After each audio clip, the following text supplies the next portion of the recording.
आशाताईंच्या व्यक्तिमत्वाचा एक वेगळा कंगोरा पाहूयात। आशाताई मसाला बनवण्यासाठी ज्यावेळी यायच्या त्यावेळी प्रेमाने आमच्याशी बोलायच्या, मिरच्यांपासून इतर साहित्याची स्वतः पाहणी करायच्या, मसाला बनवण्यासाठी काही वेळ थांबायच्या। कोविड नंतर त्यांचं मार्केटमध्ये येणं कमी झालं होतं। आज त्यांच्या निधनाची बातमी समजली आणि मनाला धस्स झालं। या भावना आहेत लालबाग मसाला मार्केटमधल्या चव्हाण बंधू या दुकानातल्या कर्मचाऱ्यांची। या दुकानामध्ये गेल्या अनेक वर्षांपासून स्वतः आशा भोसले मसाला बनवण्यासाठी यायच्या, त्यामुळे या लालबागमधल्या मसाला मार्केटसोबत आशा भोसले यांचं एक वेगळं नातं होतं। लालबागमधल्या मसाला मार्केटमधून याचा आढावा घेतलाय आमचे प्रतिनिधी जय पवार यांनी।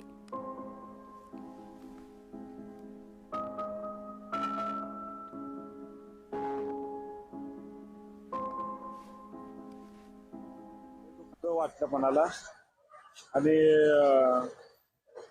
आमच्याकडे एक 15-16 वर्ष झालं मसाला बनवते, स्वतः येऊन मसाला बनवून घेऊन जात होते, त्याच्यामुळे अजून जास्त दुःख होते।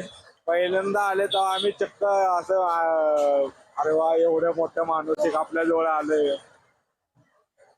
त्यांनी मसाला आमच्या समोर बनवून घेतला, ते लय बरं होतं, तेव्हा बरोबर लय बरं वाटलं। आणि आज जरा माहिती पडल्यापासून जरा मनातल्या मनात बरोबर वाटतं।